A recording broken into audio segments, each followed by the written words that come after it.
you a con man? No, sir. Which doctor said you had 6 months to live? This was in the ER. I have that ER record, and he did not write that down. That hospital scares me. The one you go to twice a day sometimes? You've called 911 more than people call Domino's Pizza. Let's do it. Have a good show, everybody. Here we go. This is a safe place to talk about hard things. Stand by. We'll count you down. Today's going to be a changing day in your life. 5, 4. I am not giving up on you.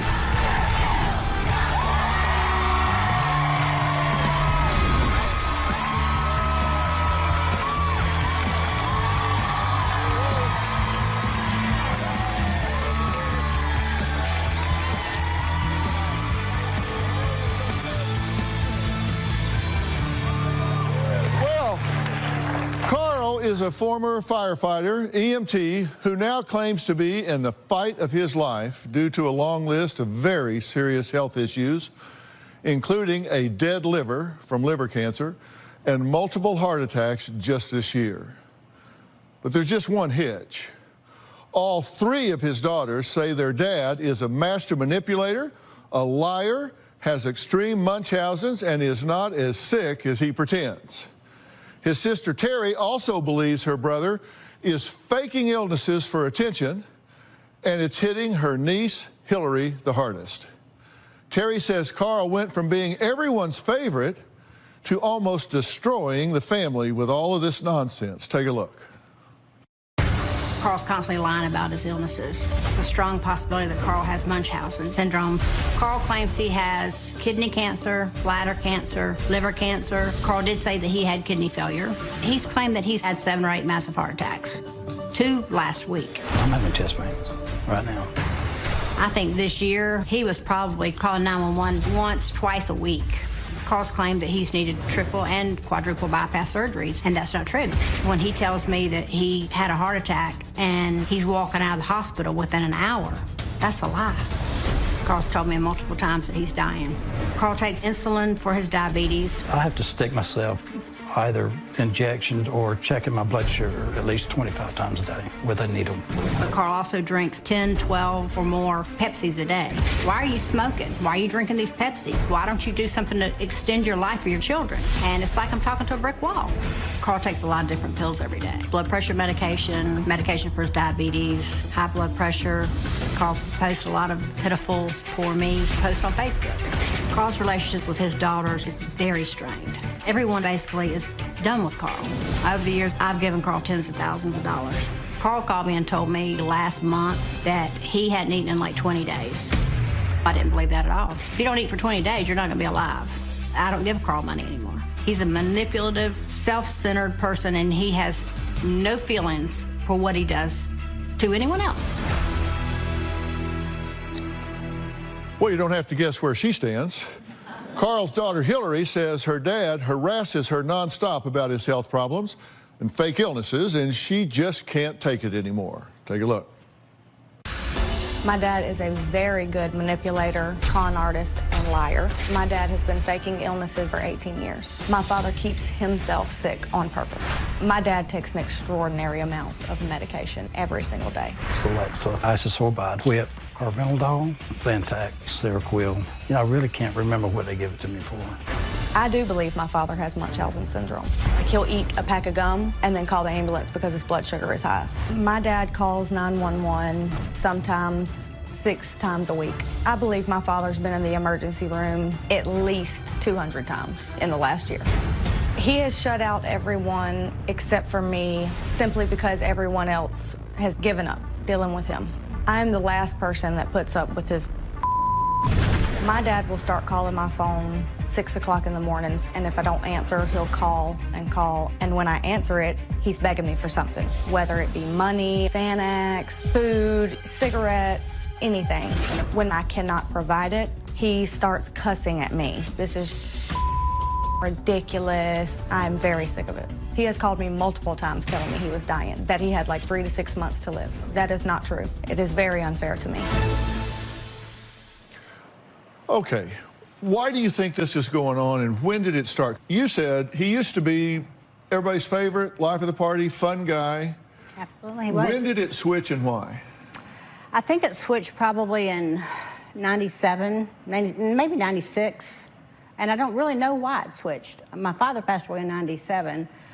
You know, Carl had a back injury, started taking pain medications, and first it was Xanax, and he started taking pain medications and stuff. He became a different person. You've confronted him about this. What have you said to him? I've told him, I said, you know, Carl, you've got to stop doing the pills. He lies really bad about, you know, all these different illnesses that he has. And, you know, it's just kind of like you get to the point where you don't believe him anymore, you know. And I've just told him, I said, you're destroying your life. You're destroying your children. But what's he say about it now? When you say, don't believe you, this is crazy, don't believe you, you stop doing this. What's he say? I'm not lying. I am sick. You know, I've had kidney cancer. I have, you know, kidney failure. He told us 6 years ago that he was in renal failure. And my husband's like, well, what about dialysis? Oh, hell, I'm not taking that. I'm not doing that. Well, when we say that he's used his dying language, this catastrophic language, here's some of the language that have come out in text. He says, and these are quotes, 4 heart attacks in 4 days, pray for me, I love you. This is like, I'm on my way out. Yeah. Pray for me, I love you. Next, quote, maybe the last time you talk to me, I love you. Quote, I'm going to die. Quote, I have a 5% chance of keeping my leg.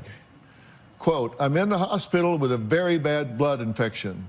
Quote, I'm sorry for all I've done wrong to you.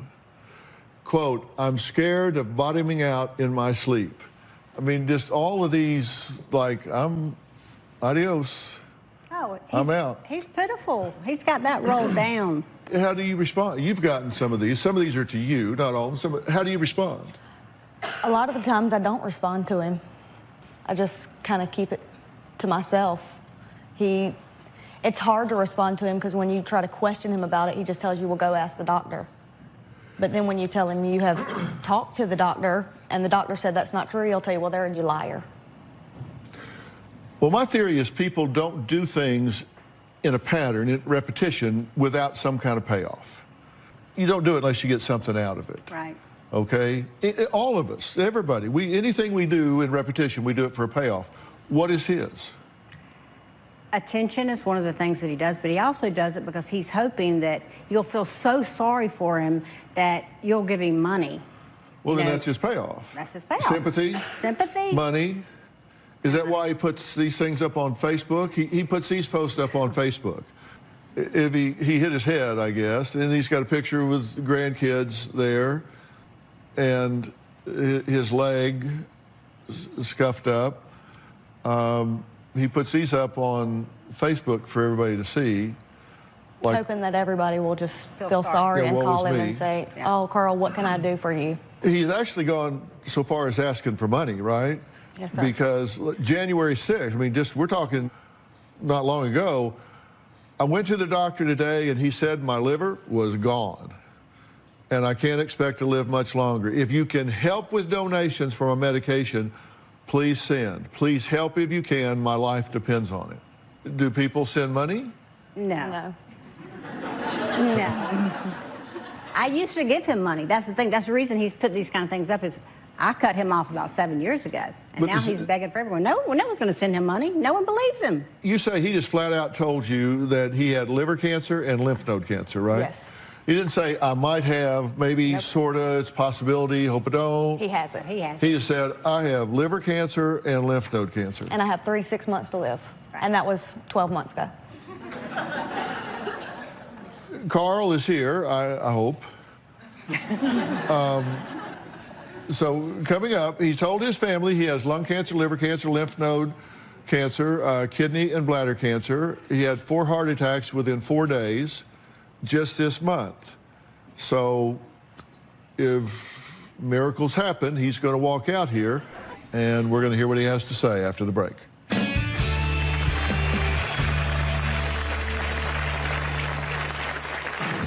My health is failing due to my heart, my liver shot. My doctor told me that he's never seen anyone take the amount of insulin that I take every day. I am in a dark place. My daughters say that they have forgiven me, but they haven't. And later, which doctor told you only had a 5% chance of saving your leg? It was the vascular surgeon. As you beat the odds with your foot. Right. My dad constantly claims there is something wrong with him. It's always a new illness. My dad has told me that he has liver cancer, lymph node cancer, and kidney failure. None of that is true. I think my dad is claiming to have all these illnesses for attention. Coming all the way here for the Dr. Phil Show is my ultimatum for my father. If he doesn't change after this, I will have to write him off. I can't do it anymore. Well, Hillary says her father, Carl, is the greatest con artist to ever live. She says he has been faking illnesses for 18 years, and his health issues have cost her a personal life. But Carl says his long list of health issues are real, and he hates being a burden to the family. Take a look. My family is broken apart because of bad decisions that I've made over the past several years. I was a serious addict for 15 years. I mean, it was just chaos. Currently, I'm not using pain medication or muscle relaxers. My health is failing due to my heart, my liver shot. 2 weeks ago, I was experiencing difficulty in breathing and chest pains, which is a textbook sign of a heart attack. Had 4 stents put in my heart. I am also a diabetic. I take 380 units of insulin, which is approximately 9 or 10 shots a day. My doctor told me that he's never seen anyone take the amount of insulin that I take every day. I check my blood sugar with a meter approximately 10 to 12 times a day. I have been in renal failure a couple of times because of my kidneys. I have to insert a catheter inside myself 7 to 8 times a day. It's tremendously uncomfortable. I've called 911 in the last year probably 7 times. I am in a dark place. A couple of my family members are not currently speaking to me. My daughters hold hard feelings toward me. They say that they have forgiven me, but they haven't. Well, Carl, I'm glad you're here. How you feeling today? I'm feeling okay. Are you a con man? No, sir. Are you conning your family? Are you conning people on the internet when you go on there and say, I'm dying, I need money for medication? I've never put on there that I needed money for medication. I just read this, January 6, 2018. I went to the doctor today and he said my liver was gone. Right. I can't expect to live much longer. If you can help with donations for my medication, please send. Please help if you can. My life depends on it. Well, I was looking for a place that would help me with my medication. Now, wait a minute. I just said, are you conning people when you go on the internet and say, can you give me money for my medication? And you said, I've never gone on there and said, give me money for my medication. I forgot about that. I didn't even remember that. I didn't. But as far as being a con man, no, I'm not. I'm actually do not have the money for the medication. Okay, so your liver's gone. My liver is shot. How's your heart? My heart is very unpredictable. I mean, I don't know when chest pains are going to come on to where, you know, I have to take nitroglycerin or if I start getting diaphoretic or, you know, and having chest pains and have to call for the ambulance. They think that you claim illness and sickness when you really don't have it. I usually don't call anybody and tell them when I go to the hospital. You said your doctor said he's never seen anybody take as much insulin as you. That's exactly what he told me. I'm a diabetic. Yeah. Has he ever had a diabetic that drank 12 Pepsis a day? I have no idea. He just told me that in his whole career, he's never seen anyone take 380 units of insulin in a day. Did you tell him you were drinking 12 cans of sugar a day? Well, I didn't tell him that I was drinking. I told him, well, I did tell him my diet's not, you know, where it's supposed to be. And I've cut way back. Sometimes I drink 24 in a day. And you smoke? Yeah, I do smoke. Did you tell your daughter that you had cancer? I told her what the emergency room doctors had told me that they'd seen on the MRI or, you know, CAT scan. And they wanted me to follow up with an oncologist, and I never did. What did he tell you? He told me he had lymph node cancer and liver cancer. That's what they told me, right. Okay. That's what his suspicions were that I had. That's what I had. That is what you told her. Well, that's what he told me, that, in his opinion, that's what I had. And then you didn't check it out? No, I didn't check it out because I didn't want to know. You, who say you've been to the ER and called 911 more than people call Domino's Pizza, and you get somebody to tell you that you've got cancer and you don't even follow up on it? No, I didn't, because I didn't care. How many times have you been to the doctor or the ER since then? Well, that would be for preventative. I mean, as far as if I'm having a heart attack right then, or if I'm having severe chest pains, then I know that I need to get something done to stop the chest pains. Did you mention to them, by the way, you should know that I have liver and lymph node cancer? No, I didn't. Does that seem reasonable?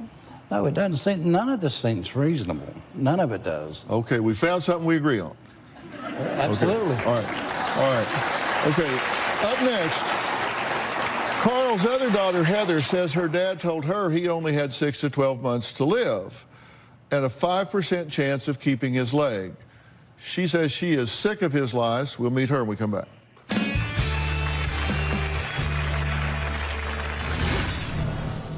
That hospital out there scares me. We have the records. You've been there twice a day. What were the reasons I was there? Do you remember? I'm glad you asked. Thank you. We're just talking about 17 and 18. And later, you don't have cancer, right? As far as I know. You didn't have 4 heart attacks in 4 days in a row. When you were working as a firefighter and EMT, what would you have said? I would jump on somebody's ass for doing the same thing. My dad does put me through hell with things that he does. My dad has cancer 1 week, and the next week he has 3 heart attacks. My dad has claimed that he's had 100 heart attacks in a year. I don't think he's ever had one real heart attack. I think he's just full of crap. I do not want him in my life right now. Well, that was Carl's other daughter, Heather, who also says she's at a breaking point with her father, who she says fakes illnesses, including cancer. Thank you for joining us. I know this is very frustrating to you. Now, Melody is Heather and Hillary's older sister, who wrote into the show about what she calls her father's extreme Munchausen. She's joining us on Polycom today. You've been listening along, right, Melody? Yes. What's your answer to the why?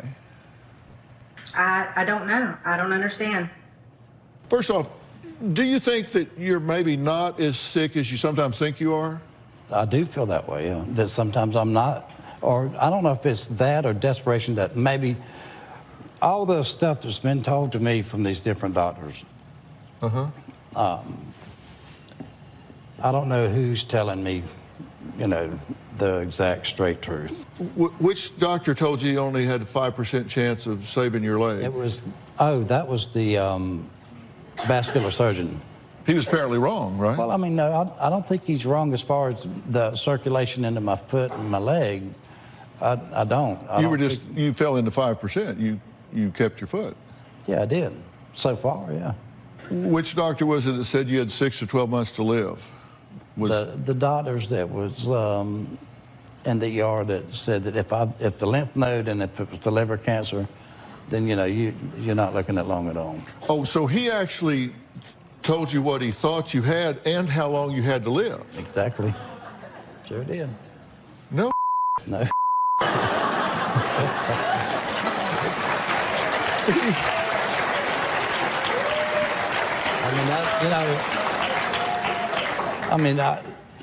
That's all I know to tell you is what. Well, is this guy like 12 years old? What? No, but you know. Because I can't find I cannot find a certified oncologist that will tell a patient that they've got 6 or 12 months to live. But yet you've got an ER doctor who does not do the scans or determine. He didn't tell you what type of cancer, what stage of cancer. What he just said, I think you've got liver and lymph node cancer, and you got 6 to 12 months to live. Well, you know, All I can tell you is what the man told me. You said you had stage 4 cancer also. So how would you know what stage you have? I did not never say that. Yes, I don't recall ever saying that. Well, and when was this, by the way? What, a year? Not even a year ago. Or it might have been a year ago.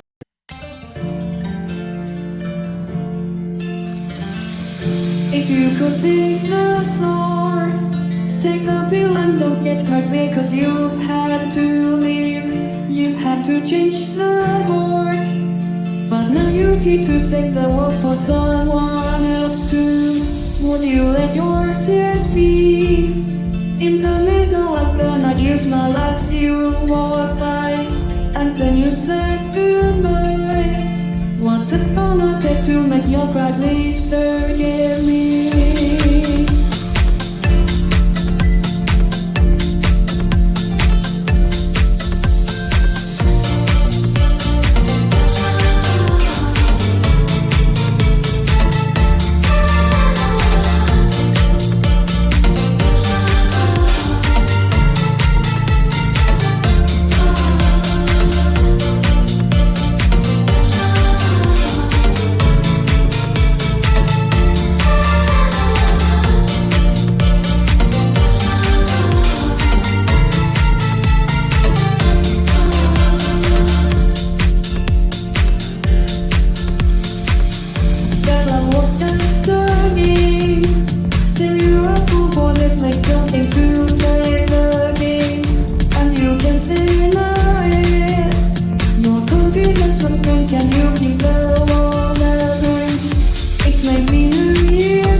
Yeah, it was a little over a year ago. Yeah. Which would make him wrong. Yeah, of course. Because you beat the odds. You beat 12 months with your foot. Right.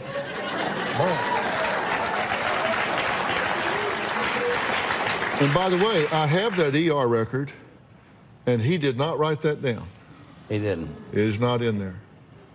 Well, there's not one thing in that record about them telling you anything about cancer. Well, you know, I mean, I think I've told my kids that that hospital out there scares me. And it does. And it does. Is this the one you go to twice a day sometimes? Twice a day? No, I've never been there twice a day. We have the records. You've been there twice a day. I've been there twice. For different symptoms. Okay.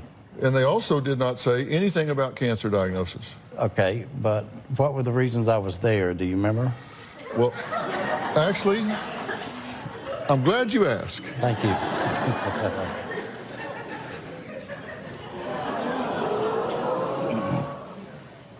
Because here are the things that you have claimed when you have gone in. Liver and lymph node cancer, there is no record, no chemo, no radiation. No. No chemo, no radiation. You have said you have had bladder cancer. There is no record anywhere that you have ever been diagnosed with bladder cancer. You've never had any chemo or radiation treatment for bladder cancer. You have said you had kidney cancer. There is no record. You have had no chemo. You have had no radiation for that. You have said you had lung cancer. There is no record, and your lungs actually are clear. Right. You said you have had 4 heart attacks in 4 days. There is no record of you having a heart attack, and the day you said you had that, you walked home. 4 heart attacks. From the hospital where you had the heart attack. Okay. And you said you had triple bypass surgery? No, I never had bypass surgery. No, you haven't. And there's no record of it, and your heart is normal. Okay? Broken bones? We're just talking about 17 and 18 now. This is just last year and this year so far. Broken bones, no. Mild stroke, no. Kidney failure, no. Severe leg infection. There was an ultrasound. It was negative. No amputation. 6 to 12 months to live. Well, you just didn't die. Okay. I mean, as comical as it might sound, the broken bones, I broke both my legs and both my ankles at the same time. In 14. That was in 2014, not in 17, 18. No, I didn't. I never said it was in 17 or 18. Yes, I never you did. Said... Well, there aren't versions of the truth, and when you're just making things up, it's hard to remember when you said what to who. I understand that, too. Coming up, Terry says Carl just has no dignity and doctor shops for prescriptions. Is Carl really sick here? We'll talk about that when we come back.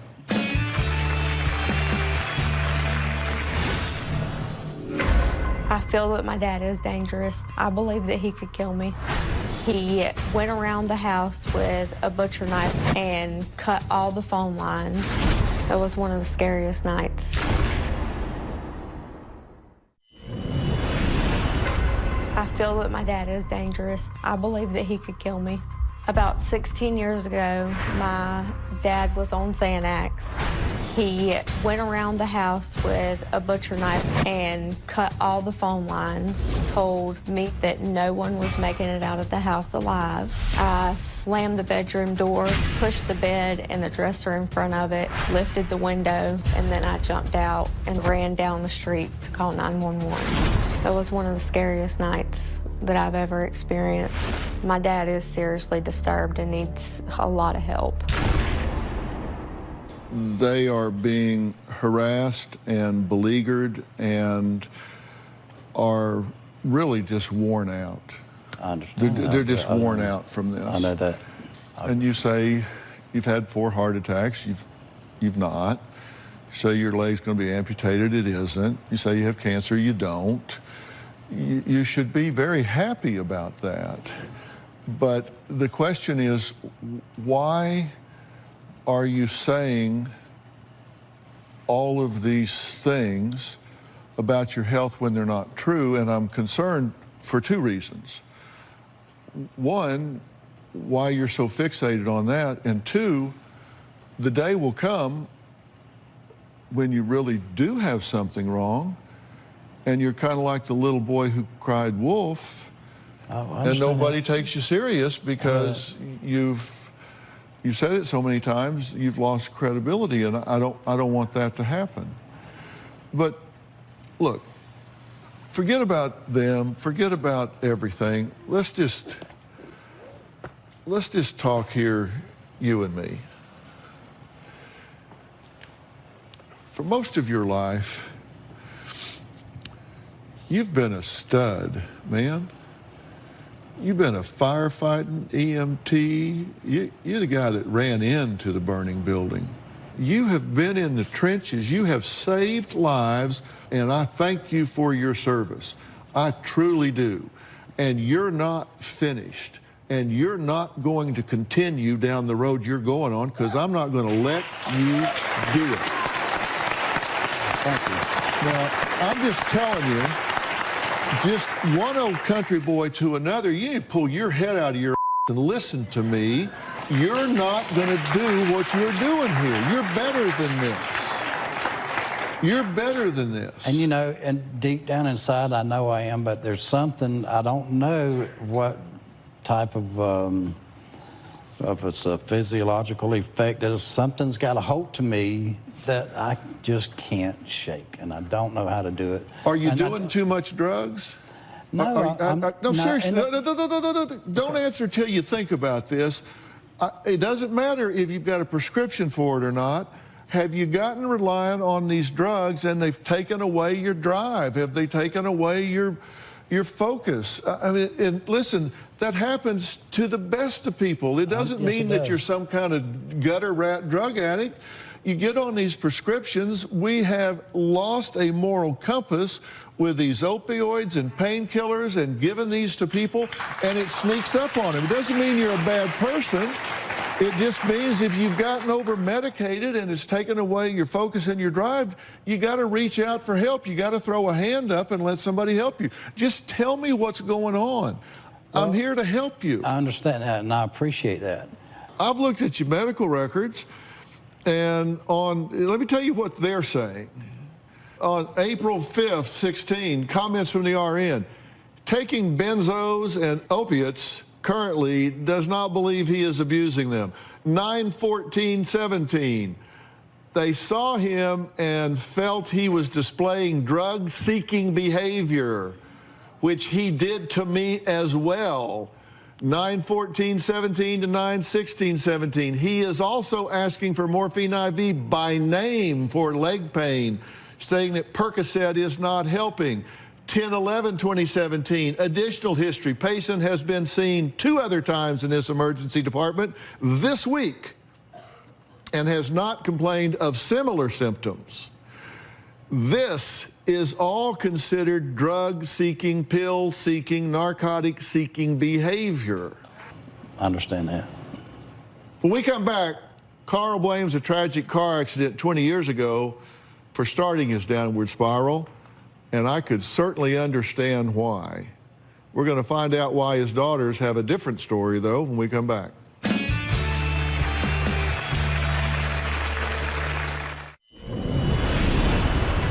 Carl's a totally different person when he's doing drugs. He and I got into a fight at the hospital when my mother was passing away. First time I've ever cussed him out. While she was dying, he was down in the emergency room getting pain pills. That's disgusting. I'm not going to have that in my life anymore. Well, Terry and her nieces have all been shaken to the core by Carl's erratic behavior, but there's a tragic event from the past that haunts this entire family. Take a look. Carl's daughter Jessica got killed in a car accident about a week after she turned 16. Heather was in the car with him. I remember every detail like it was yesterday. We were T-boned on the driver's side where my sister was. I had a broken pelvis. Jessica lived until about 4 o'clock the following morning. That hit me extremely hard. I was just inconsolable. When my daughter passed away, I started taking pain medication, much more than I needed it. His drug progression really just skyrocketed. It pushed him to where he didn't care if he lived or not. I was suffering from extreme grief. I covered it up with taking the pain pills. That was a terrible choice I made, and it was one that stuck with me for 16 years. Very sorry for your loss. I'm very sorry for your loss. I lost one of my kids. They'd have to take me to the dump. You won't hear me say I know how you feel.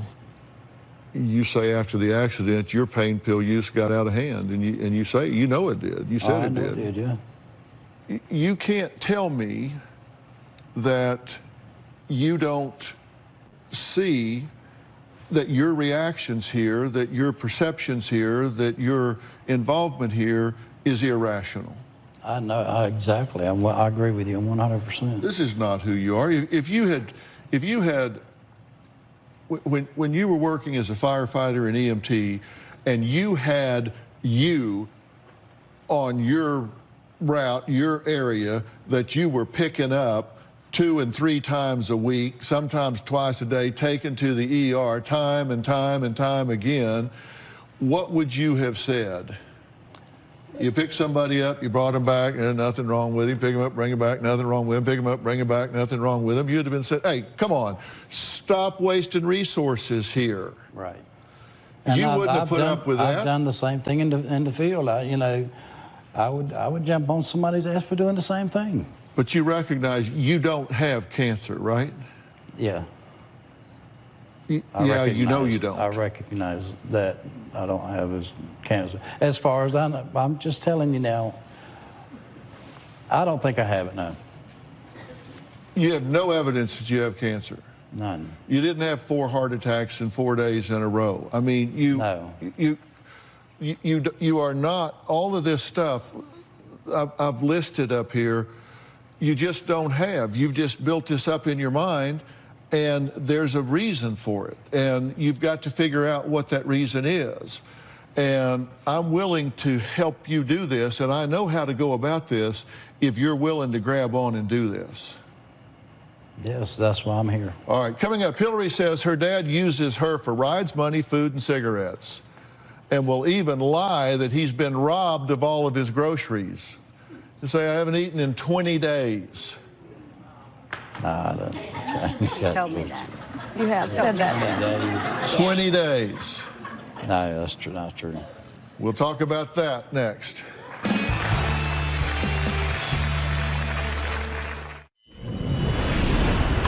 My sister Hillary is still involved with my dad on a day-to-day basis. It does worry me. He does manipulate Hillary for attention, for money. Everyone else basically is done with Carl, except for Hillary. And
They perceive it, even when there's evidence to the contrary. If you have cancer, well, you don't. I've had a heart attack. Well, your heart's fine. What you have to be willing to do is say, I'm not going to be part of the conversation. I'm not going to be part of the dialogue. I'm not going to respond. You just don't have to respond. Just, if you don't react, then you don't reinforce. And if you don't reinforce, then here's what you can expect. It'll get worse. It's called the extinction effect. When he's done something and he gets a reaction, and he does something, he gets a reaction, does something, gets a reaction, all of a sudden he doesn't, you go, oh, well, I just need to do more. I just need to say it louder. And so it'll go up, up, up, up, up, up, and then it goes really, oh, well, I guess I'm not going to get a reaction, then it'll stop. You need to take care of yourselves. And I'm going to tell you why that's okay, because whatever's going on here is way above your skill set. You're not trained for this. You don't have the sensitivities, the understanding to deal with this. So you couldn't fix it if you want to, but I'm going to help him with this. Okay, so you got to give yourself permission to say, I'm going to let others handle this. So think about that.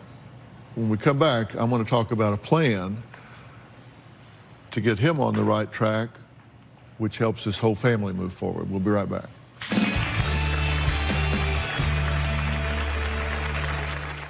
There's 3 things that I want you to do for me, okay? Okay. Number 1, I want to find out where you really are. I want to send you to a real diagnostic team, and I want you to agree to let them report back to me, and I'm talking in detail what's going on with you. I want to send you to the P&P Center in Dallas, Texas. And I want them to do a full evaluation of everything about you, which would seem to be playing into your preoccupation with this, but I want to get a baseline of where you are. Number 2, I want to get you engaged with a therapist. And I can do this. You have a computer, right? I can do this through Doctor On Demand. And Doctor On Demand is a company that I have with my son Jay, and it's an app you can download on your computer, and you can do it from anywhere you are, whether it's home or on the road or wherever. You can come face to face with a board certified and licensed therapist that can work with you from the privacy of your own home and work through these issues. And I'm going to handpick this person, and I'm going to show them this whole exchange that we've had and give them the whole file that I have to start working with you. Then third, I'm going to get you a trainer, and you're going to start working on your health instead of your sickness. You're going to start working on getting yourself, you're going to start working on getting yourself in shape. So what do you think about that plan? I think that's an excellent plan, and right. That's something I really want to do. All right, you got to do it. All right, if you at home want to have your own Doctor On Demand, go to Google Play Store or iTunes App Store, and you can download the Doctor On Demand app. It truly is great.